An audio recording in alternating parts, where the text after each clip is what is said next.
Well, the Dodgers are really good at baseball. So good. So good, I'm afraid. Very, very good. Starting pitching is unbelievable. That's about as good as it gets. I don't know if a lot of teams can do anything with it. The Brewers definitely did not do anything with it. Yeah, absolutely. And I'm Dominique Yates. I'm joined by J.R. Radcliffe, breaking down Game 2 of this 5-1 victory for the Dodgers over the Brewers. And, I mean, you really did take it from there at pitching. And you see a leadoff home run from the Brewers. And we talked about some of that postseason magic. You thought it might have been there. But you can say that bubble pretty much popped immediately, and it was all L.A. Yeah, this is the first time in, I think, 8 years that there's been a complete game performance from a starting pitcher in the playoffs, and that's what Yoshinobu Yamamoto gave the Los Angeles Dodgers today. The last time he pitched here in the regular season, he didn't make it out of the first inning, and you saw Jackson Chourio take that swing. First pitch he sees, 1-0 Brewers. Jackson Chourio now tied for the most career postseason home runs. He's 21 years old, and he's got 4 career home runs in the postseason, tied for the most in Brewers history. And that was it. Yamamoto was incredible after that. Just completely stymied this team. We saw a lot of ground outs.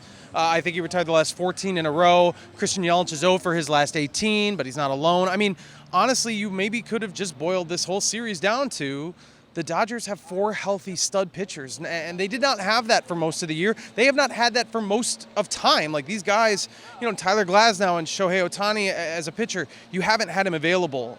And they're all available. And Yamamoto and Blake Snell over the last 2 days, 17 innings, gorgeous baseball. Snell pitched 8 yesterday, faced just the minimum. I mean, there's not a lot they could have done. They could have done more, but quite honestly, they were just blown away by the better team. They needed to steal Game 1, and then it's a different series, but they didn't.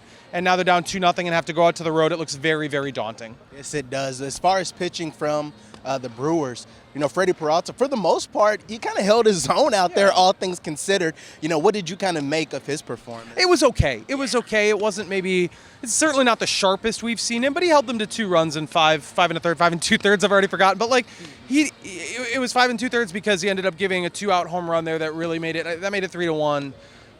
Not that it was over at that point, but I guess you'd probably, in a perfect world, like to see a little bit more. But hey, the Brewers have held the Dodgers to 7 runs in 2 games. I mean, you'll take that. The Dodgers offense is explosive.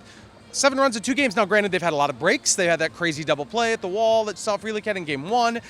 They had a bases-loaded, nobody-out situation here tonight in the late innings against Robert Gasser, and managed Gasser and Grant Anderson worked out of that. So, the Dodgers should have scored more.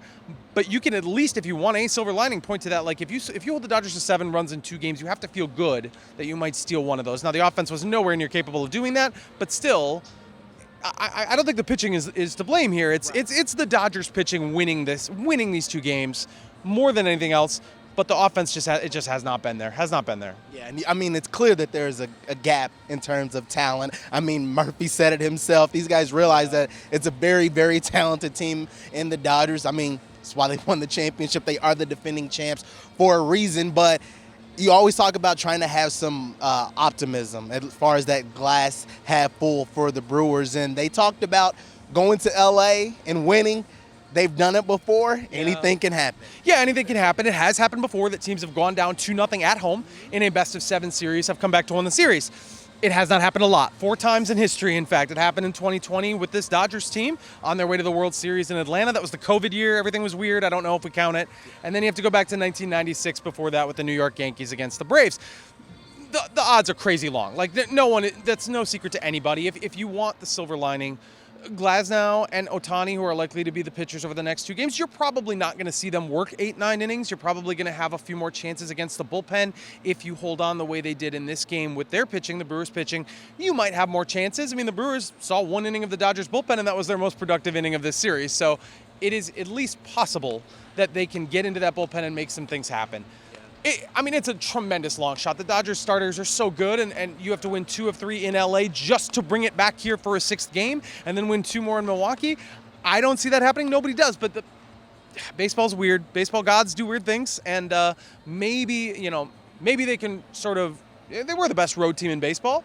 They won 3 games in L.A. this year. Maybe they can regather themselves and figure some things out. I doubt it, but a lot of people are going to doubt it, and you never know. This Brewers team has bucked to the odds before. Yeah, And it really does start with that game 3 there in LA. You'll have to see how the Brewers come out. If they can have some momentum, maybe still one of those wins, makes you feel just a little bit better as you continue this series. But right now the Dodgers are 2-0 and getting one step closer to heading back to the World Series, winning over the Brewers in game 2 of the National League Championship Series. For J.R. Radcliffe, I'm Dominique Yates for the Milwaukee Journal-Sentinel.